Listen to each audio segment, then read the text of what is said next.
mostrar ele como se... Ele aqui. Aqui. Vamos dar um exemplo aí, ó.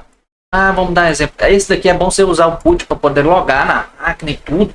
Igual eu fiz aqui no vídeo. Só que aqui, vamos dar um exemplo. Mas eu não quero logar, eu quero também ter acesso aos arquivos e tal. Então, depois que eu fazer tudo no putgen, eu posso pegar aqui, ó, o IP da minha máquina.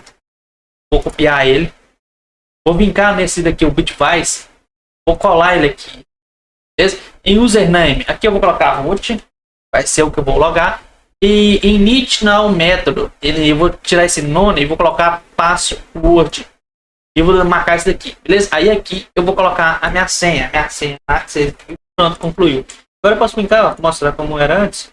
Só voltar a explicação. Em host você coloca deixa aqui em login. Server, host você coloca o IP. Username na autenticação você coloca root. Muda aqui de nome para password. Marca essa caixinha aqui e digita a senha. E você clica em login. Aí vai aparecer isso aqui, ó. Você clica em Accept Unsolved ou Accept Connect. Qualquer um dos dois aí você clicar, vai dar certinho, beleza?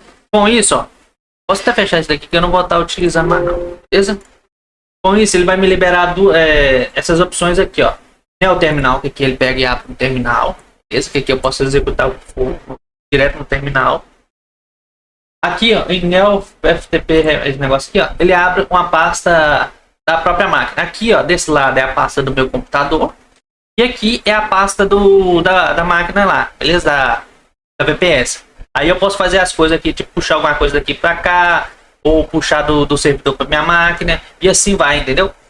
Fazendo tipo... Já tem muita gente que pode subir um arquivo direto pra máquina. Pega, sobe daqui pra cá, deixa lá rodando e mete bronca, beleza? E aqui também você pode fazer os controles, você pode até voltar aqui, ó. Aqui, aí você pode observar mais as outras partes da VPS e assim vai, beleza? Com isso, espero que vocês tenham gostado do vídeo aí. Peço que se inscreva aí, curte, comenta, compartilha aí.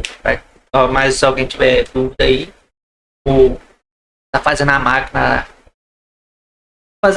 como tá criando a máquina na Oracle, que serve para os dois modelos, tanto a 24/4 ou tanto a 1/1. Com isso, loga na máquina aí e você pode estar utilizando, beleza? Lembrete, todas essas informações aqui dessa videoaula vai estar disponível lá no site, lá no meu site, beleza? Vai estar o vídeo lá, o tutorial, a explicação, beleza? Então, assista o vídeo até o final. Se assistiu o vídeo até o final, beleza? Valeu! E espero que vocês tenham gostado do tutorial aí. E até a próxima!